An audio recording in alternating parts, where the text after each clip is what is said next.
Olá! Tá começando o 139º episódio do Área de Trabalho da Gigahertz, patrocinado nessa semana pela ExpressVPN. Quem fala aqui é o Marcos Mendes, e assim como toda semana, a Bia Kunz, a garota sem fio, também tá por aqui. Tudo bem, Bia? Tudo bem, Marcos? Tudo bem, tá preparada pra jogar Doom pelo DeepSeek? Eu vi essa notícia, eu lembrei de você na hora. Você falou que sempre alguém vai dar um jeito de rodar Doom em alguma coisa, mas... Poxa, a gente não pode nem fazer mais uma piada em paz, que ela já vira realidade na sequência, né? Vou ter que começar a usar esse poder pro bem, ou pelo menos pra mim. Então... Eu vi esses dias que alguém rodou, eu não sei nem como fazer isso, mas a frase era, não sei quem roda Doom numa porta HDMI. Cara, as pessoas são incríveis mesmo, né? Só pra isso, mas elas são incríveis. Dá pra rodar Doom até do seu fogão. Uhum. A gente sempre brinca que dá pra instalar Linux no fogão, né? Sempre vai ter um jeito de instalar Linux em qualquer coisa, então Linux e rodar Doom também. Exato, a gente vai deixar o link aqui na descrição. É curioso, a pessoa é um brasileiro, né? Foi conversando ali com o modelo pra ver ele fazer uma janelinha de HTML ali, e aí ele mandou rodar dentro do frame da janela um que ele já tinha deixado pronto ali, mas ainda assim, divertido e comprovando a máxima da internet. Se existe, roda Doom. Exatamente. Por falar em existe, sabe quem que subiu no telhado? O Aipim. Pois é, que papelão, né? Pois é, a gente já falou, é o AI PIN, né? A gente chama carinhosamente de Aipim. Enfim, é aquele dispositivo que chegou, ninguém sabendo muito bem o que fazer, e teve lá um financiamento coletivo, mas eu acho que foi o gadget mais achincalhado da história dos reviews, ou um dos mais. E realmente a HP vai comprar aí a empresa, né, e vai descontinuar o AI PIN. Tiveram sorte ainda que alguém estivesse disposto a adquirir o gadget e a companhia, né? Que vai tudo junto no pacotão. É corajosa, HP.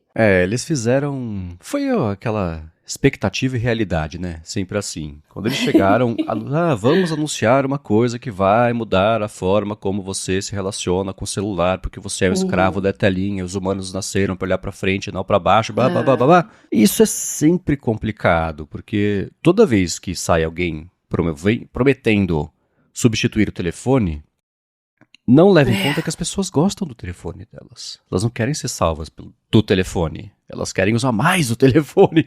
Esse que é o problema, né? Até demais. Elas dormem com ele junto, estão viciadas nas telinhas, não tiram mais o olho, não sabem o que está acontecendo mais em volta. É isso aí. Então, essas revoluções, vamos dizer assim, elas partem sempre por parte do usuário e dos desenvolvedores, não de quem cria o hardware, né? O iPhone não seria nada se não tivesse uma comunidade de desenvolvedores muito ligada, muito disposta a fazer o iOS acontecer lá desde o comecinho.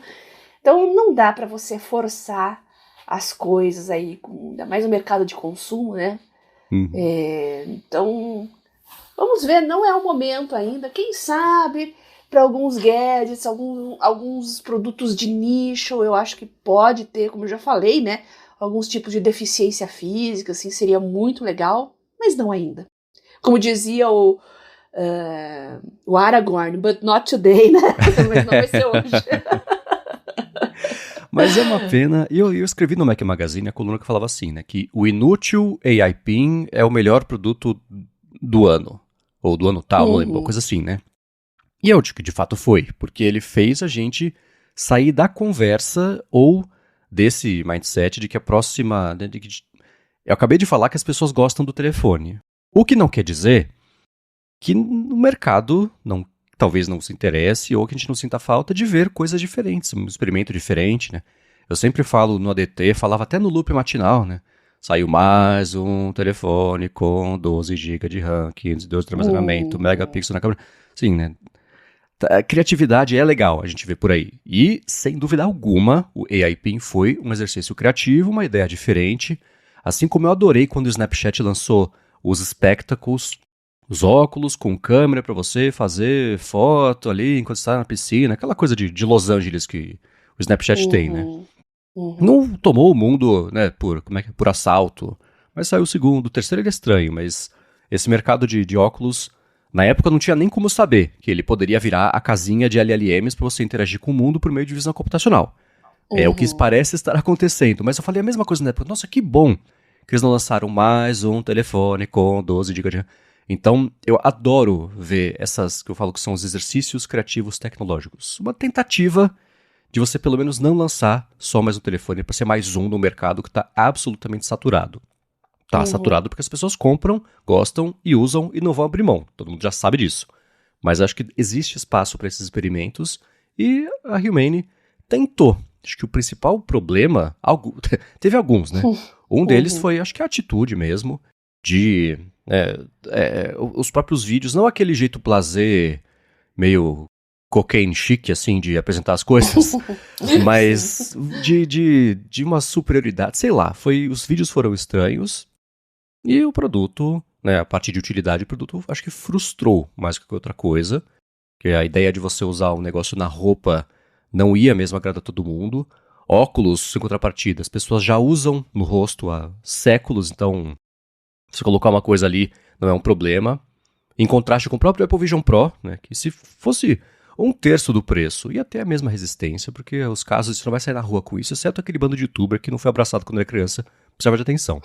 Mas é um problema, né? Tem um atrito cultural, social de você usar essas coisas, mas eu fico muito feliz que esse negócio existiu, para trazer a atenção do mercado para a conversa ficar sobre alternativas, sobre jeitos diferentes de explorar tecnologias que eram tão incipientes que o próprio AI PIN ele ganhou na loteria durante o curto tempo de vida dele que saíram os LLMs, porque eles conseguiram enfiar aquilo lá dentro e fez completo sentido, exceto que ninguém quis usar. Mas as tecnologias de projeção na mão, isso tudo, é isso que a HP está comprando, né? A Humane tentou se vender no passado, estava se oferecendo para ser vendida por $1 bilhão. Vazou, acho que foi para o Wall Street Journal, para alguém, vazaram isso. Eles foram vendidos em partes por 100 milhões, 116 milhões, né? Tem uma bela diferença aí. Mas se é essa patente que eles foram, eu vou comprar patente no fim das coisas, né? Assim, uma outra tecnologia, coisa assim. Se isso ajudar a HP, né? A HP não é o símbolo maior de criatividade da humanidade, mas ainda assim, se eles conseguirem fazer alguma coisa bacana com isso, que seja, né? E aposto que vai ser em produtos que já existem, você incorporar esse tipo de coisa. Mas ainda assim, eu fico feliz que a gente viveu num mundo em que o AI PIN, que o inútil AI PIN, como eu próprio falei, existiu, né? Vai que era isso. Não era, mas vai que era, exato. Né? Até as coisas ruins trazem lições pra gente e a gente muda a abordagem das coisas, né? Tudo na vida, gente, aprendam, é um aprendizado. Tudo que a gente aprende é literalmente um aprendizado. Até as coisas ruins, né? A gente tenta tirar lições, assim, das adversidades. E para quem está desenvolvendo algum produto, quem trabalha com código sabe disso, né? Às vezes você tá com um código maldito, desgraçado, e em determinado momento algum trecho lá, alguma coisa pode ganhar vida e virar uma coisa à parte, né? Então, é isso aí. Vamos ver o que vai acontecer com o iPin nas mãos da HP agora em diante. Boa. Muito bem, vamos começar com... Quer dizer, a gente começou com os follow-ups, que o iPin já foi um assunto, né? Mas seguir com os follow-ups aqui. E você me mandou um link, Bia, de uma coisa que eu não estava sabendo, que eu achei bom a gente dar esse alerta aqui pro pessoal. Que é muita gente, por sinal, que escuta o Área de Trabalho e faz muito bom uso do próprio Kindle, né? Sim. Então, gente, o que vai acontecer? Tem várias pessoas estão alertando, esse aviso já está lá na página da Amazon, não com devido destaque, né? Acho que é proposital, né? O que acontece? Daqui uns dias, eu acho que a partir de 26 de fevereiro, né? Daqui a pouquinho já, semana que vem, a Amazon vai remover a opção de baixar e-books, né, que você comprou quando você vai lá na biblioteca, lá nos itens adquiridos, né? Você não vai mais poder baixar o item adquirido e salvar no seu computador, para depois transferir por cabo para o seu Kindle, tá? É uma opção um pouco utilizada, segundo eles? Mas eu faço isso, tá? Fazia um bom tempo que eu não fazia isso, aliás, desde a pandemia. Eu tenho bastante conteúdo que eu comprei e que vou fazer isso. Eu gosto de ter o controle das coisas que eu compro. Eu não gosto de deixar tudo na mão da Amazon. O que eles querem com o fim dessa medida é o controle total. Uhum. Eles podem basicamente apagar dos seus devices o que eles quiserem, a hora que eles quiserem, tá? Isso vai de encontro com uma crítica que a gente já falou aqui e eu falo há muitos anos sobre a perda da propriedade de produtos digitais, culturais, em prol de o que eles chamam de licença de uso, tá? Então um livro, um PDF não é mais seu, aquela música não é mais sua, não te pertence, o arquivo não é seu. Você tem uma licença, uma permissão para usar até quando? Até quando eles deixarem e você estiver pagando, essencialmente, né? Esse é um dos motivos também para eu não ter assinado mais nenhum serviço de streaming musical, até porque eu percebi com o passar do tempo que eu via sempre as mesmas coisas, que era aquilo que eu tinha na biblioteca do iTunes desde 2001, sei lá. Dos anos formativos. Né? Sim, eu ripei muito CD, eu tenho muito CD, não joguei fora, ainda tenho, não consigo jogar fora, mas eu tenho muita coisa, discografias, e quando eu vou ouvir, assim, geralmente eu já tenho em mente, é coisa bem de velho, gente, eu já tenho na cabeça qual que é o álbum que eu quero ouvir, eu tenho mania de ouvir álbuns, eu não fico pegando artista e pegar essas coletâneas prontas, sabe? Não é coletâneas, como é que eles chamam? Spotify, eles fazem a curadoria, eles criam as playlists. Mixes, playlists, isso, mixes, né? Então, não curto esse tipo de coisa, não gosto de ser surpreendida. Às vezes é legal as sugestões, porque você ouve alguma coisa de uma banda e acaba descobrindo uma outra coisa. Só que, para isso, o YouTube Music é muito melhor. O YouTube como um todo é muito melhor para isso. Para achar discos obscuros, bootlegs e coisas que você nem imaginava, shows que estavam enterrados nas catacumbas da internet ou nas catacumbas do YouTube. Para isso, realmente é muito bom. Agora, realmente, essa perda de propriedade de arquivos bom, basicamente é a hora que você quiser ouvir, mas eles não quiserem mais que você tenha acesso aos arquivos, você não terá. E não é raro também no Spotify sumirem bandas, sumirem álbuns, uma coisa que você tinha certeza que você já ouviu e não estava mais lá, sem nenhum aviso, né? Porque coisas são constantemente adicionadas e removidas lá. Ao passo que você ter a sua biblioteca do iTunes, quem diria, gente, que em 2025 eu ia defender o iTunes. Eu sempre achei ele um mal necessário, pesadão, um elefante mesmo, né? E realmente sempre foi um software pesado. Tô aqui defendendo ele, o controle sobre a sua própria biblioteca, o seu conteúdo.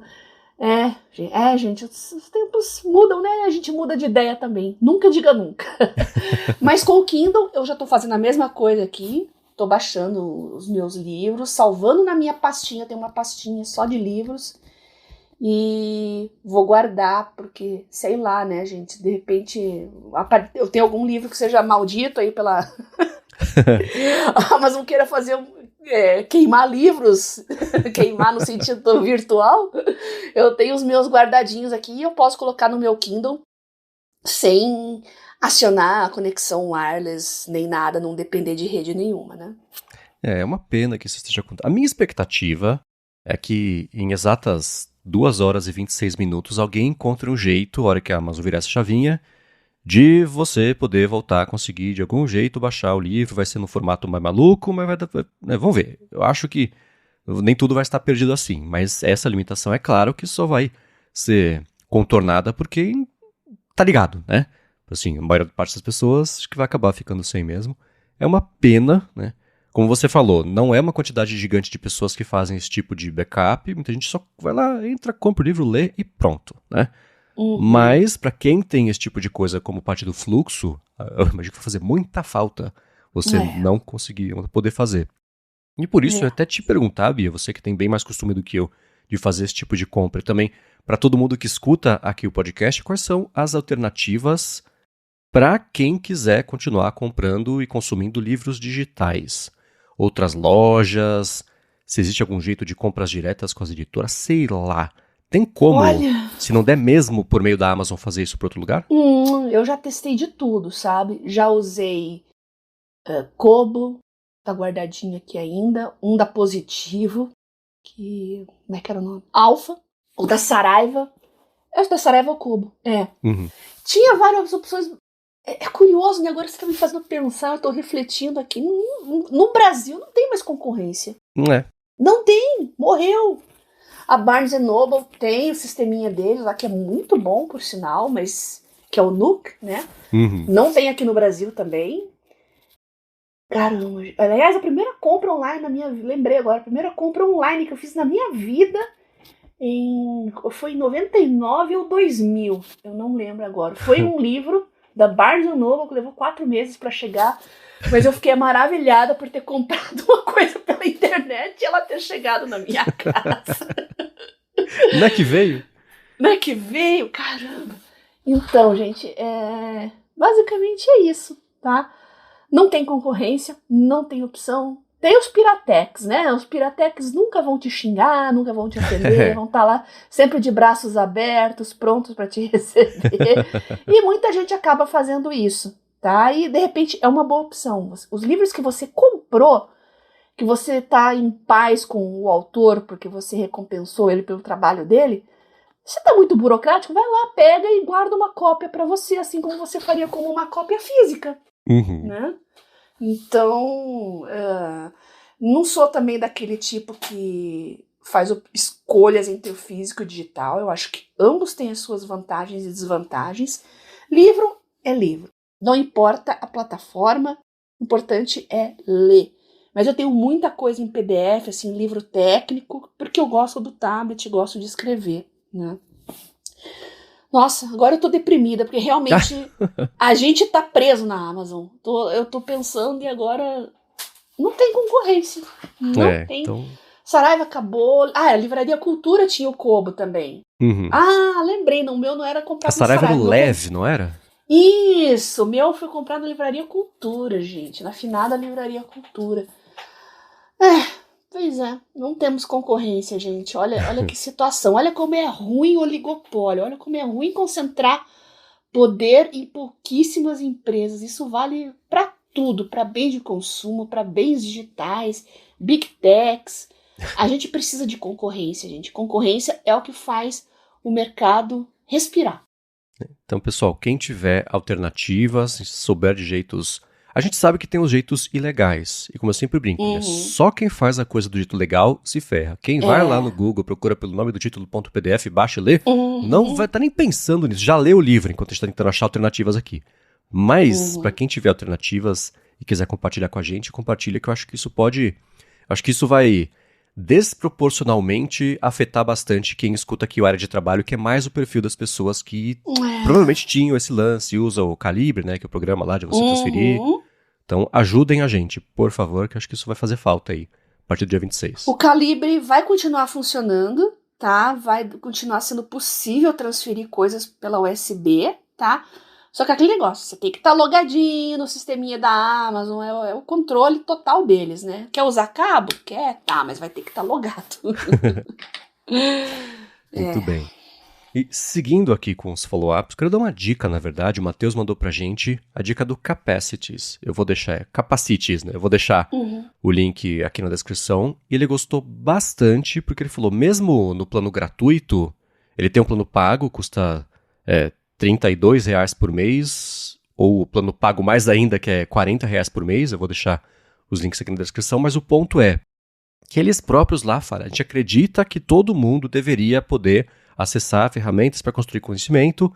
Então, o produto central do Capacities é e sempre vai ser de graça. Tem um texto maior ainda com a promessa deles de fazer isso. Então, você, mesmo no plano gratuito, você cria espaços ilimitados, blocos ilimitados, é o que eles falam ali da parte de organização deles, sincronia entre dispositivos, o suporte para importação, exportação, backup também, salvar conteúdo no WhatsApp, no Telegram, no Twitter, por e-mail também.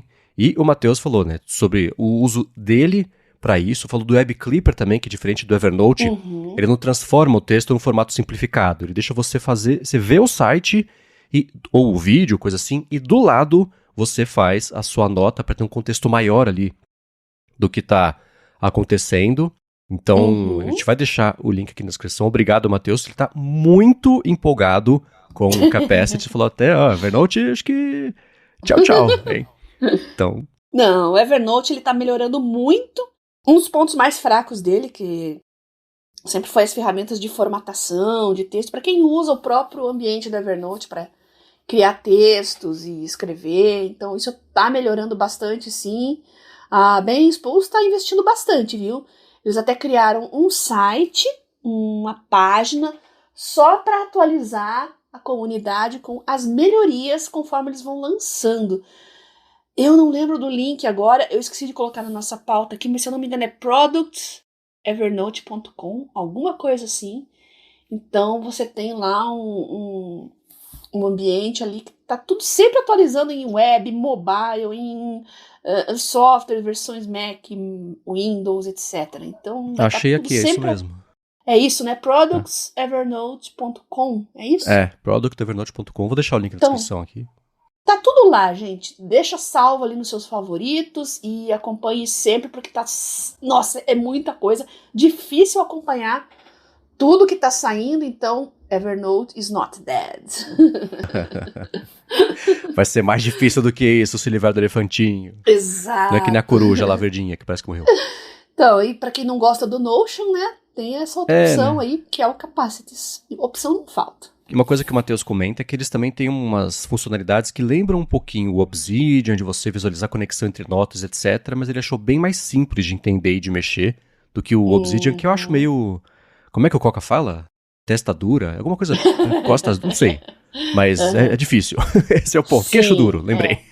Queixo duro. Ele não é óbvio, né? Abriu... Ah, tá, entendi. Não. Tem um aprendizado, uma curva de aprendizado que você vai ter que escalar ali para entender. Mas eu acho que qualquer aplicativo desses que não seja só um bloco de notas, você só vai aprender a explorar ao máximo à medida que você vai usando, tá? Porque estão todos bem complexos e verdadeiros canivetes suíços. Então tem que explorar sim, tá? Agora, seguindo aqui, a gente comentou na semana passada sobre semaglutida, com produtividade, ansiedade, etc. E o Carlos falou o seguinte, né, nesse assunto de biomedicina: Bia, dentro da sua área de atuação na biomedicina, considerando o seu grau de conhecimento dos modelos atuais, você acha possível conseguir uma análise confiável de um exame de sangue simplesmente informando os resultados do prompt? Eu já fiz isso muitas vezes. Bom, justamente porque eu analiso muito biomarcadores metabólicos, tumorais, eu estou sempre estudando.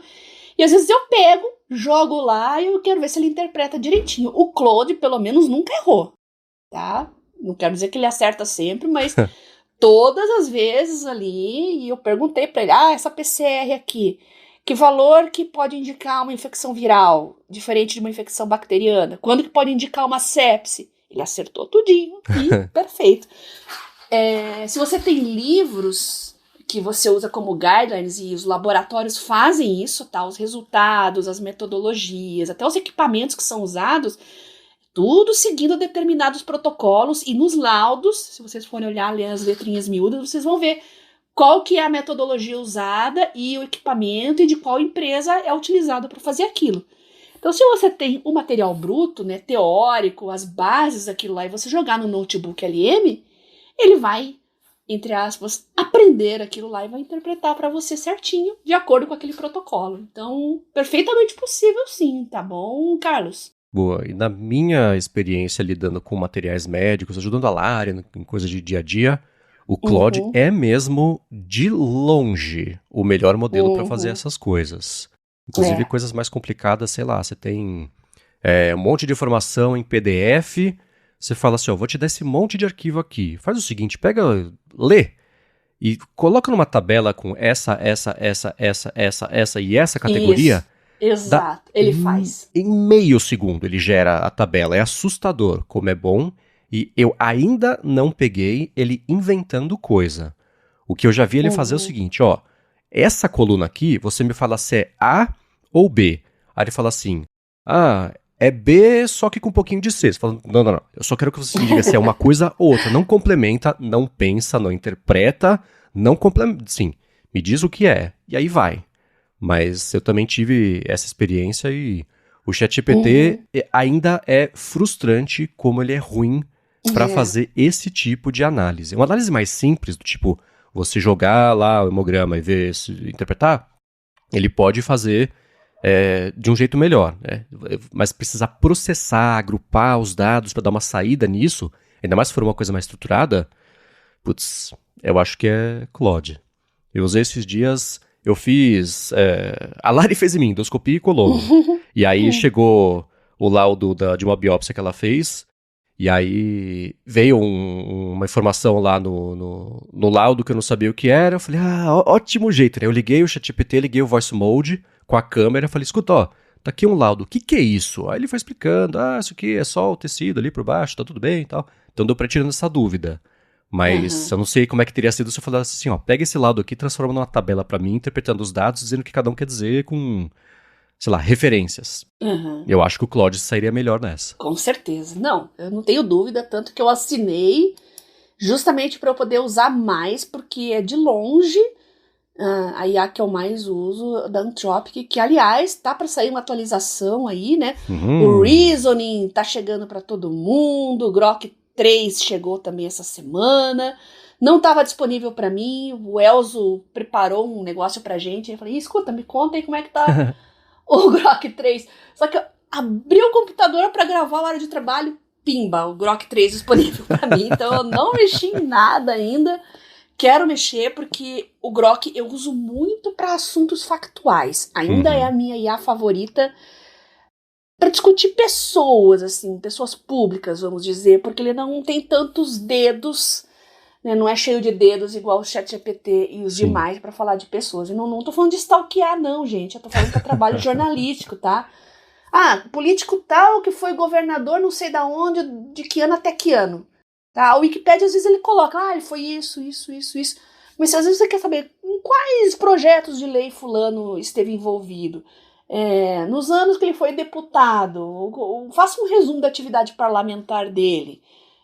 Escândalo de corrupção, esse aqui, o ChatGPT tem mais dedos ainda, né? Teve envolvido em algum escândalo, foi investigado em alguma CPI, o nome dele apareceu em algum lugar, o Grok fala. Às vezes ele erra, tem que checar todas as informações, ele se confunde.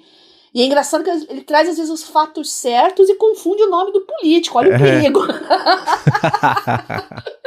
Então tem que checar tudo sempre, mas te poupa um trabalho de ficar garimpando notícias que, vamos dizer, eles não querem que esteja tão óbvias assim na internet, né? Você tem que fuçar mais para achar. O Grok faz, tá? E usando também muito a base do Twitter para isso, porque o Twitter é um repositório gigante de páginas jornalísticas também. Tem lá os comentários, tem as repercussões, as coisas que repercutem mais mesmo, né, entre as pessoas, que ganham novos desdobramentos. Então, é bom, mas é Twitter, né, gente? Então tem que tomar muito cuidado, mas poupa muito tempo. Então eu gosto bastante do Grok. É engraçado, né, gente? Não tem uma LLM só pra gente usar, né? Eu, de acordo com o que eu quero fazer, eu faço as minhas preferências, as minhas escolhas. Então, basicamente é o Claude, é o Notebook LM e às vezes o Grok. Às vezes eu vou lá no ChatGPT também, porque tem os GPTzinhos que o pessoal cria, que eu acho muito legais, muito legais, né? Estão salvos lá, então é a mais popular também, né? Mas acaba sendo hoje a que menos eu tô usando. Eu queria usar o Pro e tal, as ferramentas novas, mas tem que desembolsar uma grana, né? Complicado. Vamos ver se isso vai baratear. O Claude tá para receber aí o modo Reasoning, né? O Thinking Mode. Todas estão naquela corrida, né, gente? Então vai chegar para todo mundo e aquela que é a melhor hoje pode não ser a melhor amanhã. Então, por isso que vocês têm que continuar ouvindo a área de trabalho, tá? Isso aí. E cada vez mais a gente vê que cada uma vai se especializar numa coisa. O Claude é isso de dados e programação, ele ainda é de longe o melhor que faz esse tipo de coisa. O ChatGPT, pelo que eu tô vendo, tirando a parte de pesquisa e, bom, raciocínio vou ver como é que é, né? Porque ainda não tá liberado, tá só no plano de $200 por mês.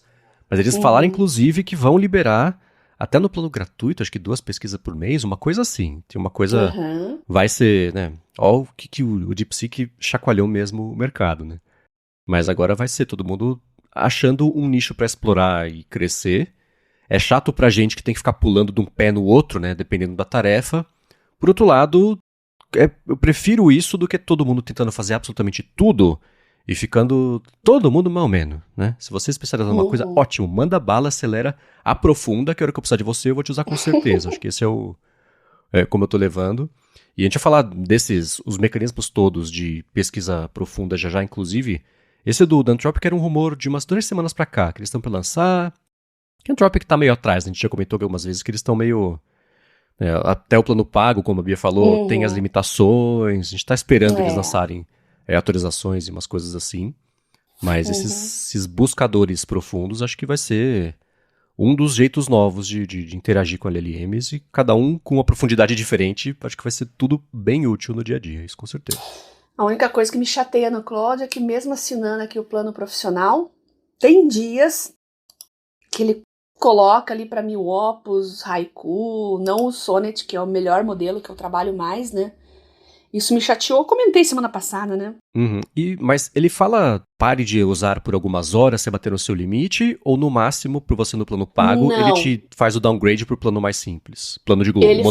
Ele faz o downgrade e explica o porquê. Ele fala que tá meio sobrecarregado. Muito parecido com o gratuito, tá? Tá, ok. Mas, com o gratuito, tava...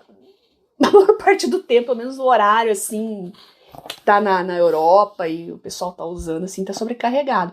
Depois, tarde da noite, assim, que a Europa tá dormindo, você consegue usar mais. Né, assim, tipo, depois das 19 horas, mais ou menos, fica mais fácil de usar o gratuito. Tá, que no gratuito ele fala assim, né? Você pode ou não estar com um modelo menor, mas ele fala, você troca umas mensagens e fala, ó, acabou, agora você só pode trocar mensagem daqui a 6 horas, tá? Então, isso. Não, isso não acontece no Pro. Ah, pelo menos isso. Não, o limite, a minha queixa é só essa alternância entre os modelos, tá? Agora, limite de mensagem, não, eu tô usando como se não houvesse amanhã, tá tudo bem. E só pra não ser injusto, até assim, ChatGPT no plano pago existem limites. Eles têm, é um teto alto, mas dependendo se você está usando muito, muito, muito num dia, chega no fim do dia, você pode correr o risco de falar, ó, já bateu aqui, te esfriar um pouquinho. Então isso nas acontece. Especificações do Claude também fala isso, mas não bati com o nariz no muro ainda, né? Aconteceu comigo. Não quer dizer que não tenha, né? Ele mesmo fala aqui que é 3 vezes mais que o plano gratuito. Só que a gente tem uma dificuldade imensa em mensurar isso, né? Então... eles não informam isso muito bem, né? Inclusive, teve um Ask Me Anything no Reddit da equipe de desenvolvimento toda da OpenAI e o Kevin Vail, que eu acho que ele é diretor de tecnologia, que falaram que você não coloca ali um medidorzinho para as pessoas saberem quantas perguntas elas têm, se tá acabando. Ele falou, porque se a gente colocar um medidor, as pessoas vão usar menos. A pessoa sabe que ela tem, sei lá, uma quantidade finita, mas ela vai usando. Se você botar ali, você tem mais 8, a pessoa, ela espera, acho que eu vou guardar esses 8 aqui, ela acaba não usando. Então ele falou, as pessoas sabem que tem um limite, a gente acaba mexendo no limite de vez em quando, mas botar um indicador de um tanque de gasolina ali, as pessoas não iam usar menos, a gente quer que elas usem mais, e não menos, então não vai colocar. Falei, olha... Safadinhos. Mas olha, o Gama AI, que é aquela plataforma para fazer apresentações, bom, faz uns 2 meses que eu não uso, mas quando eu tava usando, ele tinha esse contador. Então dava para ter uma ideia ali, e dava pra gente ter uma noção, assim, o que consumia mais, vamos dizer assim, cria o texto do slide, consome mais, porque daí ele tem que raciocinar, pegar um assunto, resumir para você e colocar em tópicos. Se é só mudar acha uma imagem para mim e tal, cria uma imagem de um laboratório, assim, assim. Aí consome metade, por exemplo. Então você vai tendo noções, assim, do que consome quanto conforme você vai usando. Não sei se isso existe ainda. Bom, é provável que tenham removido, porque aí o pessoal vai parar de assinar. Quem estiver usando, vocês contam pra gente se ainda tá lá ou não. Exatamente, o Gama é muito bom. É Gama, acho que não é ponto .ai, né? Que Gama.ai é uma outra coisa aqui que eu encontrei. Puxa vida. Gama com 2 M's. Gama.app. É Gama. Mas tem Gama.ai, não é esse. É Não, Gama.app. putz, confuso, né? Isso aí. Agora, antes da gente falar aqui com mais profundidade sobre as pesquisas profundas, olha só, dos LLMs, o Fabiano Castelo falou assim, olha, curti OnePlus, mais um aqui para assuntos que falem sobre ansiedade e produtividade. E por coincidência, ou não, a Bia pode dizer, a Bia mandou para mim alguns links de não sei, novidades e assuntos que envolveram esse cruzamento dessas duas coisas, inclusive a dança da chuva da produtividade. O pessoal postou isso aí lá no grupo, no Telegram, Mundo Sem Fio. Aliás, quem quiser entrar, manda uma mensagem para mim, @biacunzi, que eu mando os links. Mas várias pessoas mandaram, além do grupo, várias pessoas mandaram para mim também, né? Essa tal a dança da chuva da produtividade. Acho que todo mundo já passou ou passa por isso, né? Quando você tá ali, eu quero ter o app de tarefas, né? De gerenciamento de projetos, tarefas perfeito. Aí você testa um, testa outro, aí uma empresa lança outro, e você fica eternamente testando, não se compromete com um deles, e na busca da perfeição, você acaba sendo menos produtivo. Né? Quem nunca, né? É um perfeccionismo digital, vamos dizer assim, né?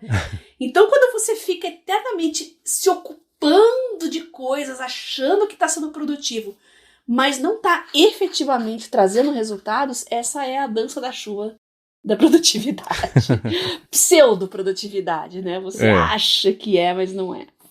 A gente comentou aqui algumas vezes, né? Que eu falo que a pessoa fala, vou escrever um livro. Aí ela começa a pesquisar sobre o melhor caderno, com a textura do papel e o atrito da caneta, você vai usar gel, a caneta de não sei o que, né? Entra nessa minúcia, fala, cara, escreve o maldito livro, né?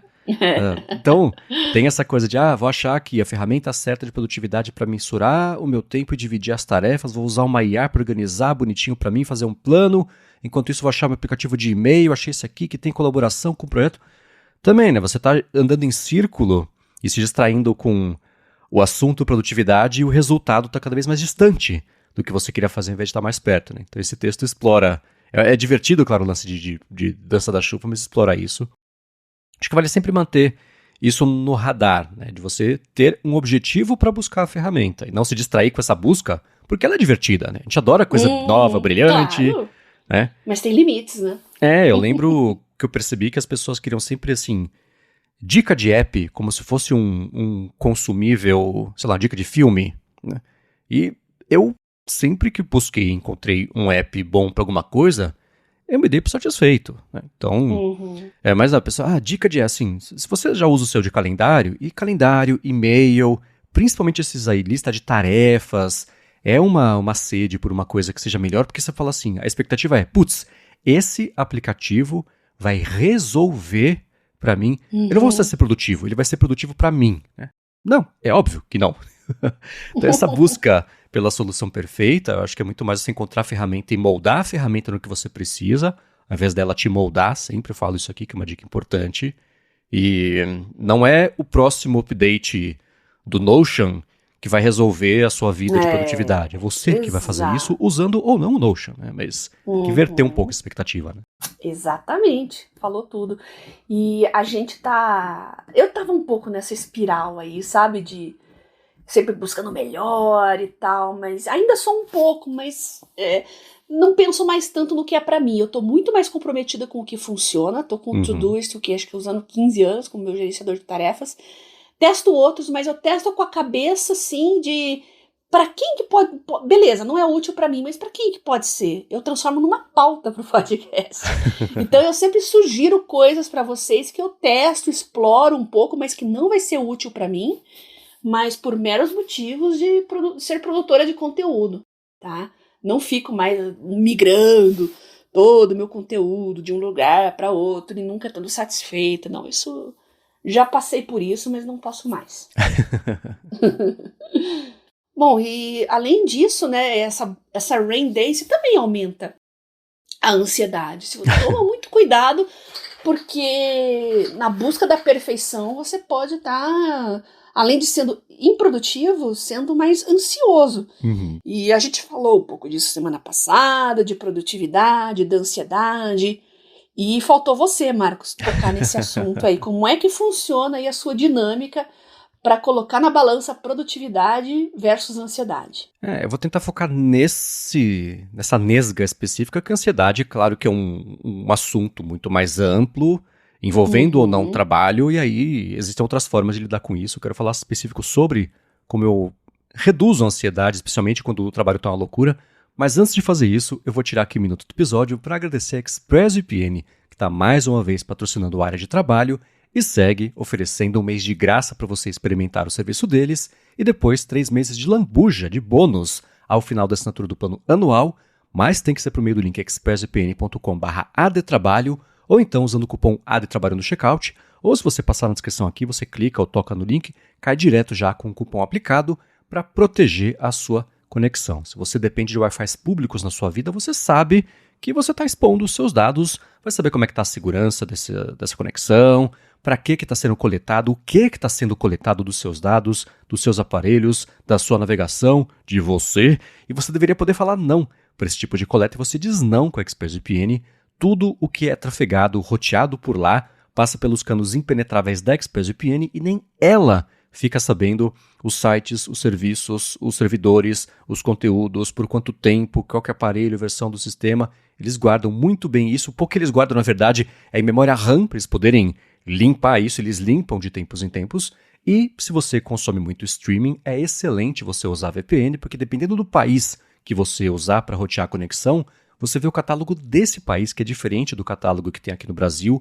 Eu uso direto isso, especialmente no Max, que para mim é o perfil de consumo de conteúdo. Tem muita coisa que eu gosto por lá e tem coisa que não tem no Brasil. Eu assisto mesmo assim usando a ExpressVPN. Então, para conhecer melhor, ver como é fácil colocar no seu telefone, no computador, no roteador de casa direto, se você quiser, na TV, dependendo do modelo, faz o seguinte, vai em expressvpn.com/adtrabalho, testa por um mês de graça e depois, assinando o plano anual, você tem 3 meses de bônus no fim desse ano por meio de expressvpn.com/adtrabalho ou então com o cupom ADTRABALHO no checkout e o link na descrição. Muito obrigado a ExpressVPN pelo patrocínio de mais esse episódio do Área de Trabalho e pelo apoio a toda a Gigahertz. Muito obrigada, pessoal do ExpressVPN, por nos tornar mais produtivos e acompanhar mais conteúdos que de outra forma a gente não teria acesso. Muito obrigado e vamos lá. Como é que eu lido com esse equilíbrio entre produtividade e ansiedade? Não deixo a ansiedade consumir toda a produtividade, que é o que acontece, né? A gente começa a ficar muito preocupado, tem muita coisa para fazer, muita bola no ar. Se você já está preocupado com uma coisa, aí chega alguém com uma demanda nova ainda por cima e pronto, né? É o caos mesmo. Tem gente que lida muito bem com isso, que sorte que vocês não sabem a sorte que vocês têm de lidarem bem com isso. Mas tem pessoas que não, né? Então, especialmente quando a ansiedade é assim, nossa, eu tenho essas 18 coisas para fazer, eu não sei por onde começar e todas elas dependem de todas as outras para conseguir sair do lugar, então você fica, assim, é perdido mesmo, né? Então, geralmente, o que eu faço é nessas épocas específicas, que tem muita coisa encavalada, é debruçar, e não é aplicativo de assim, papel e caneta, listar o que eu tenho que fazer, e a partir disso, fazer um outline só do que eu preciso fazer o que eu vou fazer naquele dia, né? E com papel e caneta, eu visualizo melhor do que botando na planilha, em qualquer aplicativo que eu já testei na vida de administrar esse tipo de tarefa. Então, ao listar ali bonitinho, enquanto você está listando, você já começa a pensar na relação entre o que está relacionado de tarefa, de pendência que você tem que fazer, o que é mais independente, o que dá para você começar primeiro. E eu tendo a focar em tarefas, quando tá essas coisas acumuladas, as pequenas que são mais autocontidas, que eu sei que eu consigo chutar, tirar da frente meio rápido e resolver ao longo de um dia, por exemplo. Com base nisso, eu decido, isso aqui fica para hoje, isso aqui fica para amanhã. Isso aqui pode ficar para um pouco depois. Fica mais fácil de você planejar a semana, né? E se você já planejou o dia e com isso planejou a semana, dá para você usar isso para planejar a semana seguinte e um pouquinho da outra, né? Claro que todo mundo tem imprevistos na vida, mas esse foi o jeito que eu achei de começar a achar um fiozinho para começar a desatar o nó e ir organizando mesmo isso. e tentar fazer tudo ao máximo, funciona muito bem para mim, linha de produção. O que eu consigo... me lembro, assim, quando era... Não é o jeito certo de aprender, tá? Mas quando era criança eu tinha italiano na escola. Porque eu estudava no Dante, que ensina italiano ao invés de espanhol, né? Uhum. E o livro que ensinava italiano era muito ruim, né? Então você tinha, sei lá, a lição eram 10 frases exatamente iguais, mas faltava uma palavra no meio e uma palavra no fim.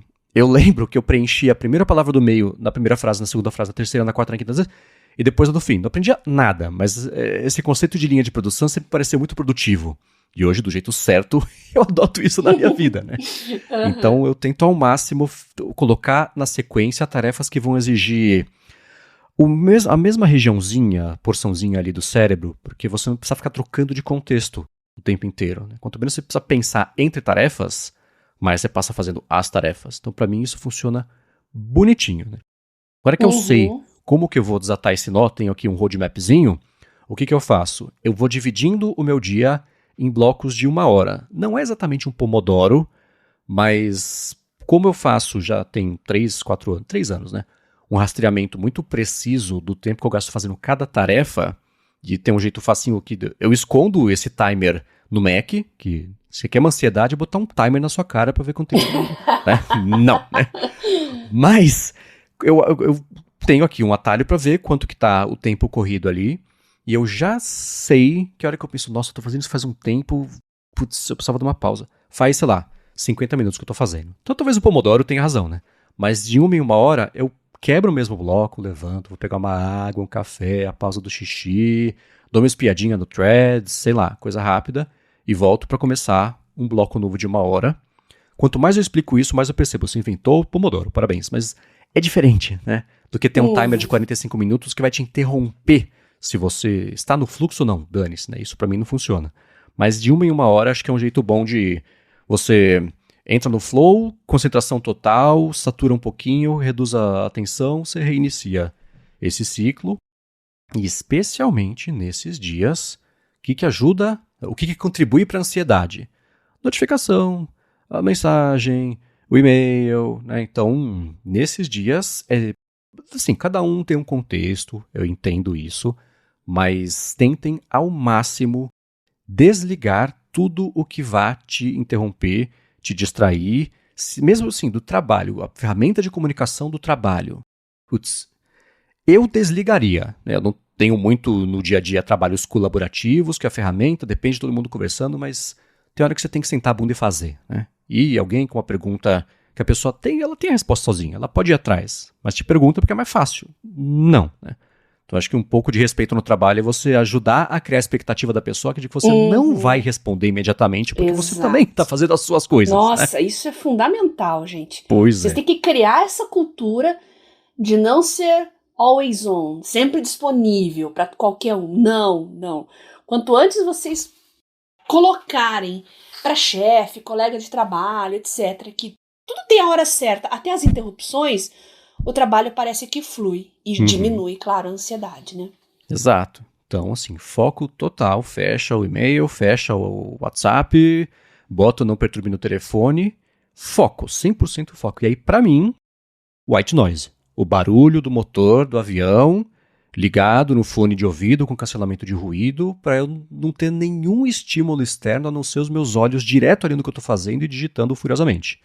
Isso, pra mim, desde daquele comecinho, outline do dia, que vira da semana, que vira das semanas, numa sequência que faça sentido e conseguir focar nisso, assim, em 3, 4 horas você vê como você vai tirar coisa da frente, vai conseguir chutar, vai devolver, vai resolver e vai reduzir aquela pressão de que eu tenho tanta coisa pra fazer que eu não consigo fazer nada porque eu não vou conseguir sair do lugar porque eu tenho muita coisa pra fazer. Então esse ciclo, ele traz muita ansiedade mesmo. Eu reconheço isso com frequência, isso me ajuda a interromper. E a ansiedade de um jeito mais geral, eu acho que existem sim acompanhamentos profissionais que você pode fazer, porque se você sente isso com frequência, das duas uma, ou o seu trabalho está te fazendo mal, ou você talvez, e não é vergonha nenhuma, precisa de ajuda para conseguir lidar com isso, especialmente para quem nunca fez uma terapia, um acompanhamento assim. Eu acho que pode ser muito revelador. Eu detesto usar a palavra revelação, que é uma coisa meio divina, né? Mas pode ser meio revelador você ter uma ajuda externa para aprender a lidar com isso, né? E não é derrota, de novo, não é vergonha. Tem gente que tem um preconceito nojento contra esse tipo de coisa. Eu penso quanto mais, melhor. E acho que juntando isso tudo pode ser um belo de um adianto para você começar. Nunca é resolvido, mas começar a resolver o quanto a ansiedade e a produtividade estão profundamente conectados. Né? É verdade. E você falou em blocos de 1 hora. Eu fiquei curiosa, por que esse tempo? Tem algum motivo prático? É costume? É porque, então, é isso de que eu estabeleci como blocos de 1 hora, porque eu percebi que quando dava por volta de 1 hora, eu começava a ficar meio cansado. Tô editando aqui um podcast que tá complicado de editar, vai levar umas 3 horas.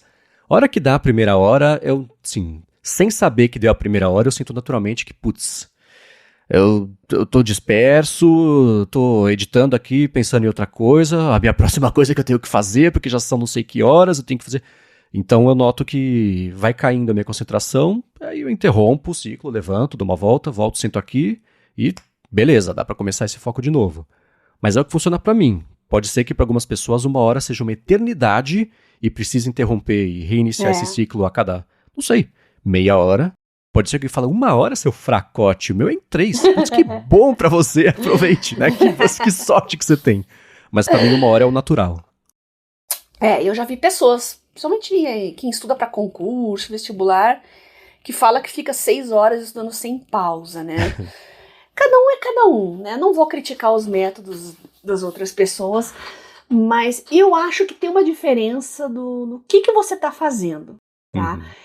Quando o pessoal que acompanhou o Work and Study With Me lá, eu faço blocos de 1 hora por esse mesmo motivo. Passou desse tempo, eu começo a me dispersar.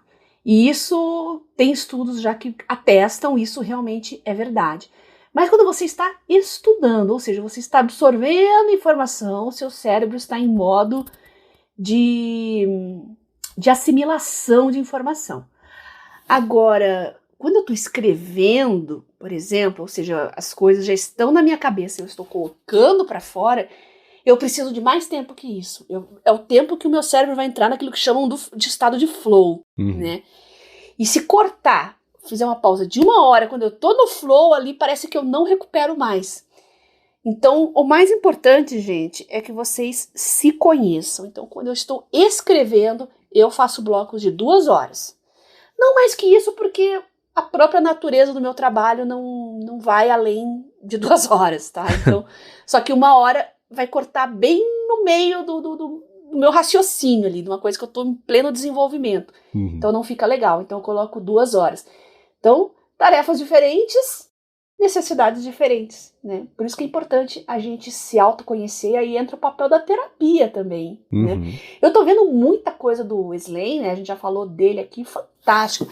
Ele fala muito de psicologia baseada em evidências, porque vamos combinar, né, gente? Tem muita pseudociência na medicina, em diversas áreas, e a psicologia não é diferente, né? Aí eu vejo muita gente detonando psicanálise, por exemplo, que não é científico, é pseudociência. É que, na verdade, gente, a psicanálise, ela não pode ser reproduzível ao ponto de fazer uma revisão por pares e tal, a partir do rigor científico. Não tem como você fazer isso a partir de percepções pessoais. Por isso que falam que é pseudociência. Mas eu não penso assim, não. Eu acho que a psicanálise, como uma jornada de autoconhecimento, e aqui a gente está falando de ansiedade, de encontrar métodos de produtividade, eu acho que uma psicanálise pode ajudar. Por que não? É diferente de uma terapia para alguma coisa com CID, por exemplo, né? Você tem um TDAH, você tem um autismo, você tem um TAG, né, que é da ansiedade generalizada. Isso não, né? Isso tem protocolos de tratamento, e aí que entra a psicologia baseada em evidências, né? Coisas que tem CID, patologias, é diferente. Mas para busca de autoconhecimento, gente, tem muita coisa legal que vale a pena explorar, e não tenho experiência com terapia com relação a isso. Eu gostaria de... Quem trabalha com isso, quem passou por isso, especificamente para aprender a estudar, aprender a trabalhar, aprender a ter controle da sua própria vida, eu gostaria que vocês mandassem um feedback pra gente, que eu tenho muita curiosidade em saber como isso funciona, as diferentes abordagens, para saber quais as abordagens existentes, eu dar uma pesquisadinha em cada uma delas, porque não é uma informação tão fácil de você achar por aí. Então, vale a pena a gente acionar a nossa comunidade aqui, produtiva, e contem pra gente, né? Que tipo de profissional vocês procuraram, que tipo de abordagem, e contem como isso melhorou na sua rotina de trabalho. As linhas estão abertas, podem mandar pra gente. Isso aí. Agora, para passar a régua nesse assunto, você mandou para mim nessa semana que saiu uma revisão de um estudo, lá foi na Nature, né? Na Nature, um artigo de revisão, né? Isso. Da semaglutida. Eu sou a doida da semaglutida, tudo que sai eu pesquiso. Porque eu tenho uma curiosidade muito grande em entender, eu, pessoalmente, no meu interesse em doenças autoimunes, né? Eu queria entender melhor por que pessoas que estão usando a semaglutida estão tendo reflexos em outras coisas além de diabetes e obesidade. É uma coisa que eu ainda não consegui entender e a ciência ainda não tem resposta, está em busca. É um medicamento muito, muito novo, gente. Para construir esses estudos vai tempo. Mas é curioso porque saiu uma revisão na Nature falando da semaglutida no papel dela na saúde mental como um todo.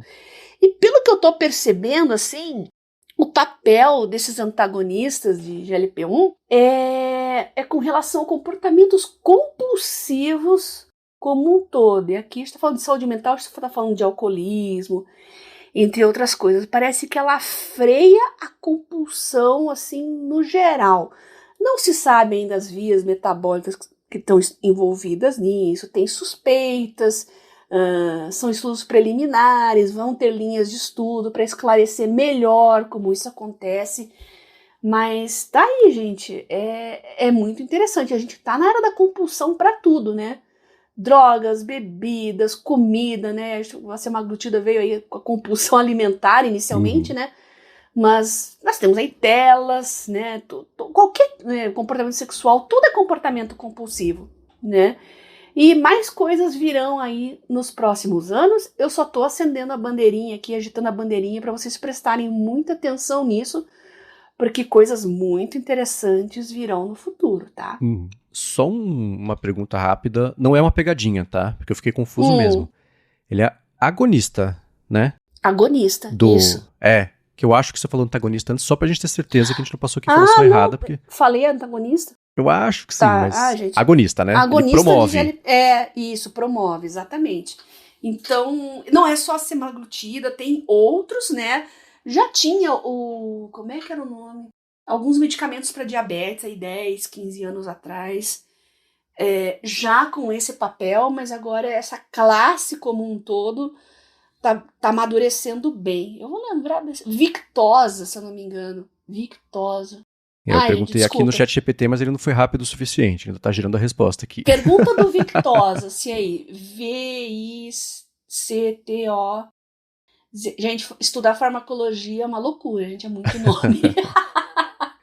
Victosa, exatamente. Liraglutida. Viu? Liraglutida. Victosa. Tá. Então, é uma família de medicamentos, né, gente? Então... Ele já tá aí há 15 anos no mercado, algum tempo assim.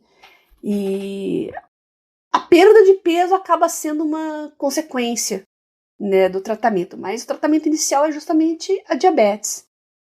E eu falo porque eu tomei o Victosa por 3 meses, em 2011. Que eu tava na cadeira de rodas. E eu tava pré-diabética, que eu não me movimentava mais, eu tomava muito corticoide. E pra não virar diabética, mas foi por um período bem curto de tempo, porque eu realmente estava imobilizada. Aí fiquei fazendo fisioterapia e tal, e beleza, você volta a ser ativo, o organismo se conserta, vamos dizer assim, né? Era só para evitar algum problema mais sério no meu metabolismo, já que eu tava tomando um monte de medicamentos. Victosa.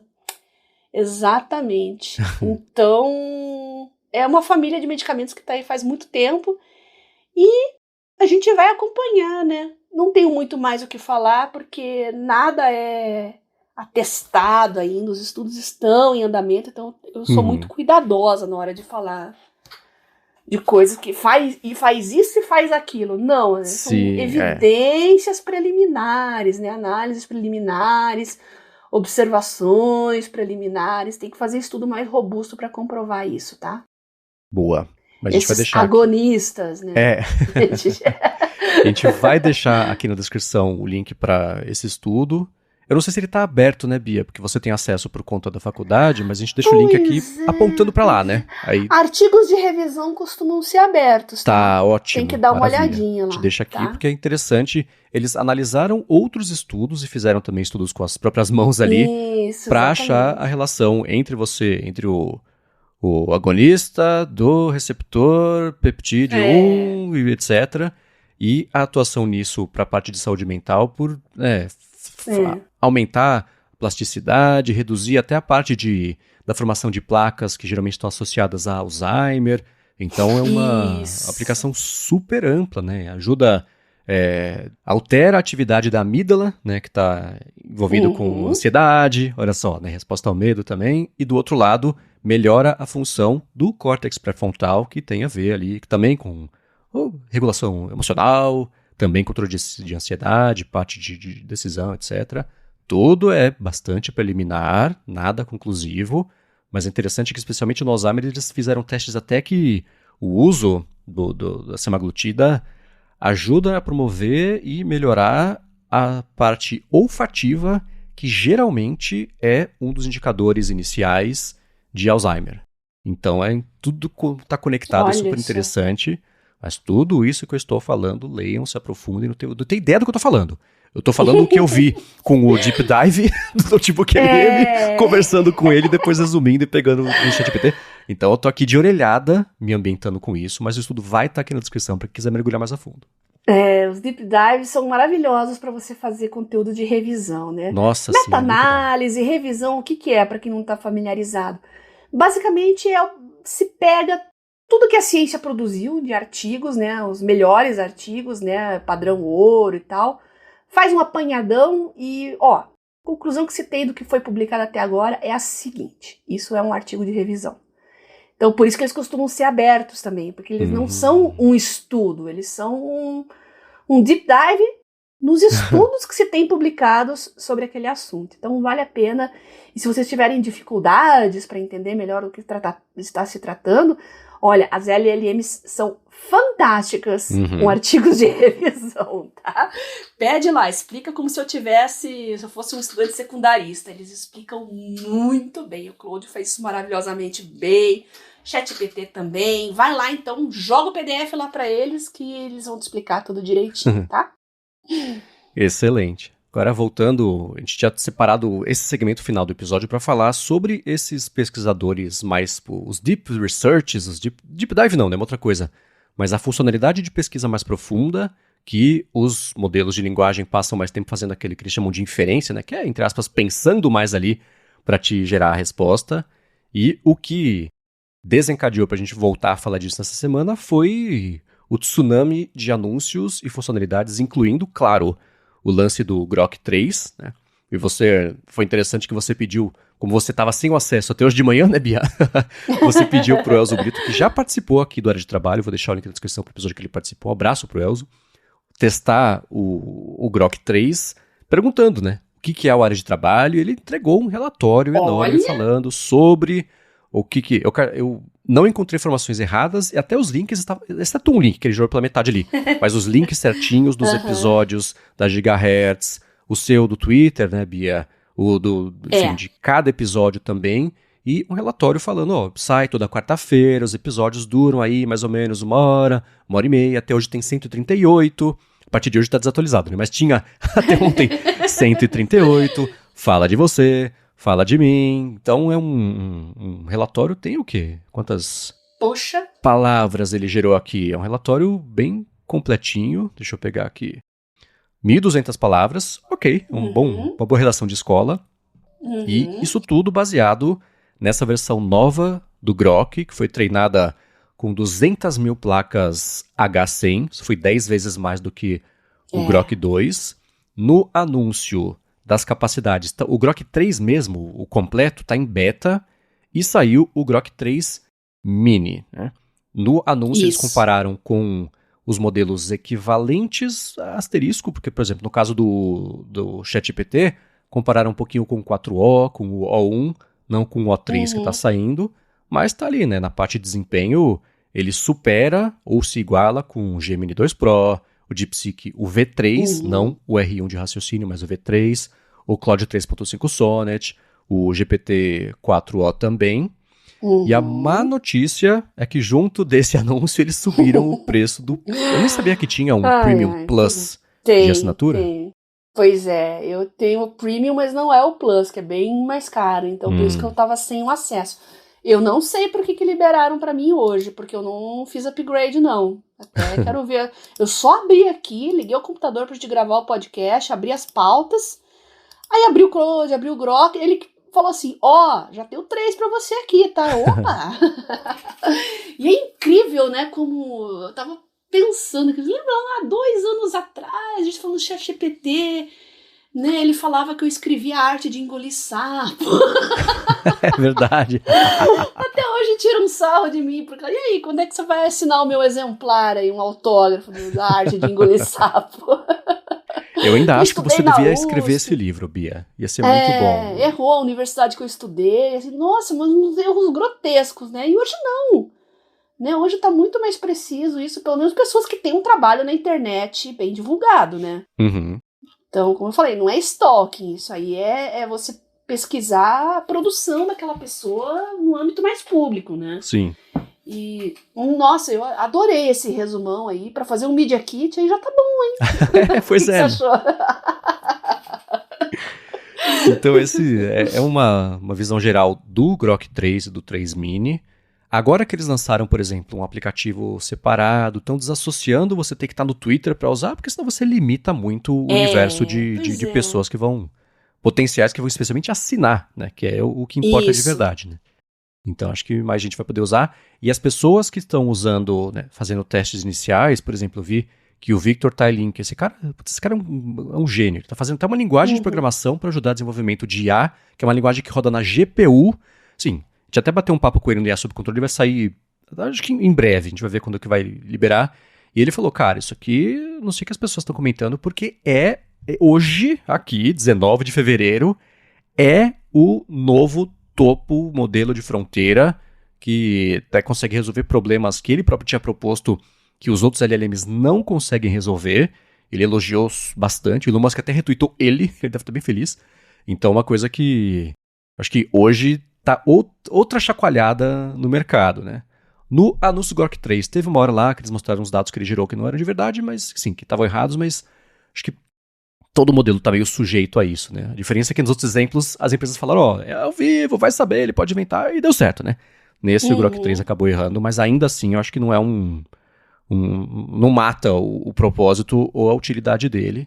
E bom, o Musk tinha falado, né, que ia lançar uma coisa nessa semana que ia chamar atenção, ia chacoalhar, e de fato parece que ele cumpriu essa promessa. Muito bem. Agora, sobre essa parte do Grok, né, mas eu queria tentar explorar um pouquinho mais a fundo aqui para finalizar o episódio, essa parte dos Deep Researches, né? Todo mundo está chamando disso, o Google tem o Deep Research do Gemini, ou Gemini, eu falo Gemini, o ChatGPT tem o Deep Research deles, tem também o Deep Search, cada um está usando, mas é muito parecido, né? A Perplexity anunciou na semana passada uma coisa parecida também. Essa eu estou testando. O ChatGPT, como eu falei, de $200 por mês e ainda não está dando para bancar. Mas, essencialmente, esses todos fazem o quê?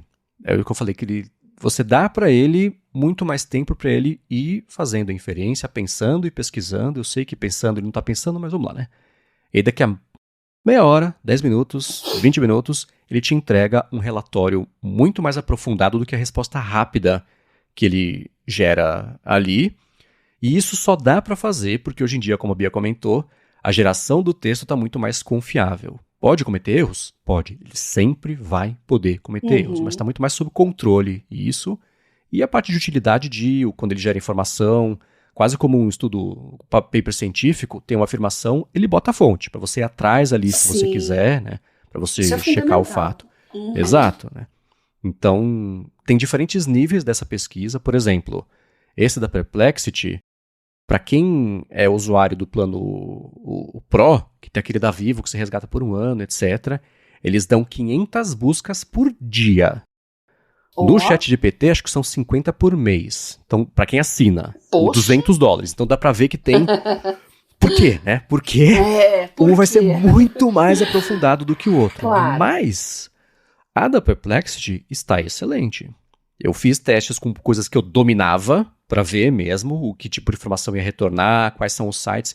Ele vai tipo em 60 sites para pesquisar. Ele mostra a cadeia de raciocínio tipo do que o DeepSeek ajudou todo mundo a adotar, né? Ah, putz, peraí, agora eu encontrei isso aqui, então eu vou fazer o seguinte, vou fazer isso, isso, isso. Ah, legal, agora eu encontrei isso aqui, vou desmembrar mais 3, vou seguir a pesquisa.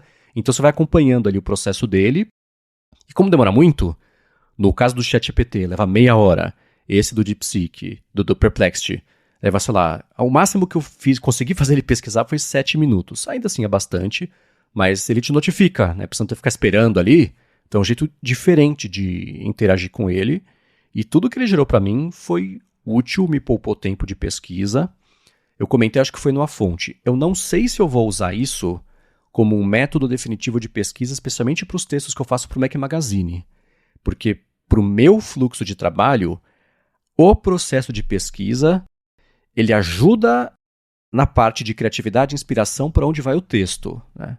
É aquela frase, esqueci o nome da jornalista, que eu escrevo para descobrir o que eu acho sobre alguma coisa, eu sigo mais esse fluxo. Né? Então, enquanto eu vou pesquisando, vai me ajudando a ter ideias de para onde que eu vou levar o texto. Uma pesquisa pronta que me seja entregue de mão beijada ali, pode impedir essa parte do processo criativo. Mas isso para uma aplicação. Se eu quiser mesmo ter um levantamento sobre o cenário do mercado tal, nos últimos anos, comparar com aqui lá fora, que eu acho que é um exemplo que a própria OpenAI deu em alguma coisa, acho que é um exemplo muito bom, porque você tem que puxar de muitos lugares, muita coisa diferente, entra mesmo a parte de análise. Para esse tipo de coisa, eu acho que qualquer um deles, o Perplexity, que vai pensar por só um pouquinho, olha que absurdo, né? Ah, ele é ruim, só pensa por 10 minutos, né? O do ChatGPT, tem outros também, né? O Dantropic, como você comentou, Bia, logo eles vão lançar, e tinham falado mesmo que ia lançar, que estava para sair, deve sair nos próximos dias, que no aplicativo do iOS apareceram já no código e tá lá interno, empacotado nele os botões, os assets, né? Então, estão preparando para isso. Eu acho que esse tipo de coisa vale todo mundo botar a mão, testar. Para o Perplexity, para quem tem o plano gratuito, você tem uma pesquisa por dia dessa mais profunda para fazer. Façam. Faz de um tema que você domina hoje, faz de outro tema que você domina amanhã, faz um terceiro depois de amanhã de um tema que você não domina, para você poder sacar como é que ele funciona. E, sim, eu me sinto mal por professoras e professores que passavam lição de casa, traz daqui a uma semana uma pesquisa sobre o assunto tal. Porque isso matou esse tipo de lição de casa, né? Tudo bem que o propósito disso é você desenvolver o pensamento crítico, analítico, e não é a lição de casa em si, mas como é que você explica isso para uma criança? A criança só quer fazer lição de casa para poder voltar pro TikTok logo. Então eu acho que vai ser um problema de redefinir o que significa pedagogia nessa era. Mas como ferramenta de dia a dia, né, para quem não vai usar isso para trapacear numa lição de casa de uma prova, eu acho que, nossa, que maravilha que a gente tá podendo ver isso nascer. Pois é. Nossa, você tá falando, eu tô viajando, pensando em tanta coisa aqui. Olha, mais uma vez, gente, se vocês têm alguma coisa a acrescentar nesse assunto, acho que a gente pode criar alguns tentáculos a partir dessa pauta, né? E a busca avançada, as buscas avançadas estão engatinhando ainda, né? Mas isso pode trazer tanta coisa em revolução científica, por exemplo, né?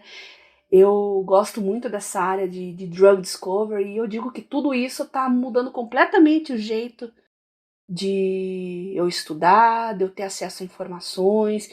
E eu fazendo uma graduação hoje, eu vejo como a academia está defasada como um todo, porque eu quero discutir coisas que ainda o conhecimento está sendo construído, né? Enquanto no ambiente acadêmico como um todo, o que o pessoal quer é aquilo que já está consolidado. Mas como é que você vai construir novos conhecimentos a partir de coisas que estão se desenvolvendo tão rapidamente como agora, né? Então, surgiu um medicamento aqui, outro ali, esse aqui tem potencial para fazer tal coisa. E eu gosto muito dessa parte doença autoimune, oncologia e doenças raras em especial, Uhum. é a área mais promissora, gente, porque em pesquisa clínica é muito difícil você conseguir pacientes, recrutar, randomizar, porque são raras, né? Uns cânceres Sim. raros, doenças raras.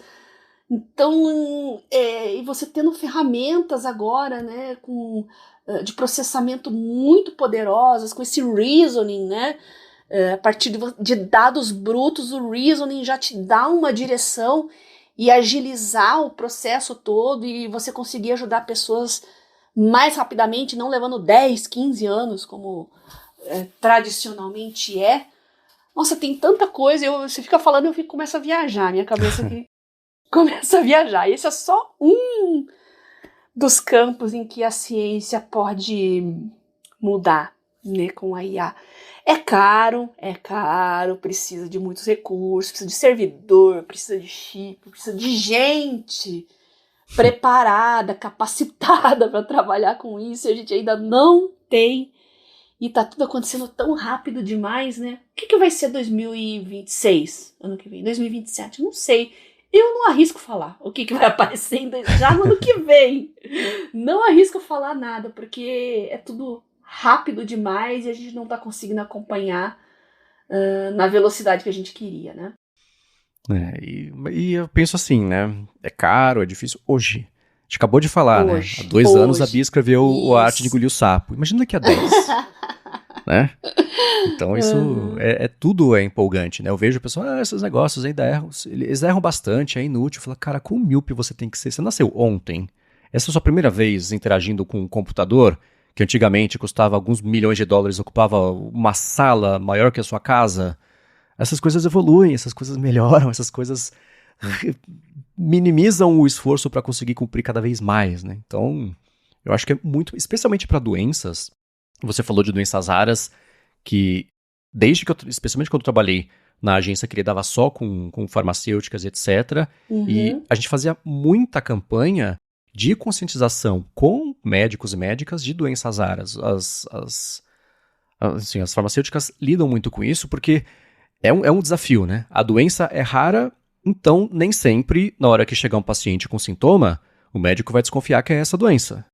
Então, ela é rara porque ela é rara, né? Você não diagnostica e ela acontece pouco. Então imagina você ter que fazer um estudo de uma doença rara sem dados, porque não tem dados. Tem 200 pessoas com essa doença no mundo. Como é que você vai fazer um estudo confiável, né? Especialmente se você for precisar alimentar um modelo, uma coisa assim, para desenvolver medicamentos sem dados, né?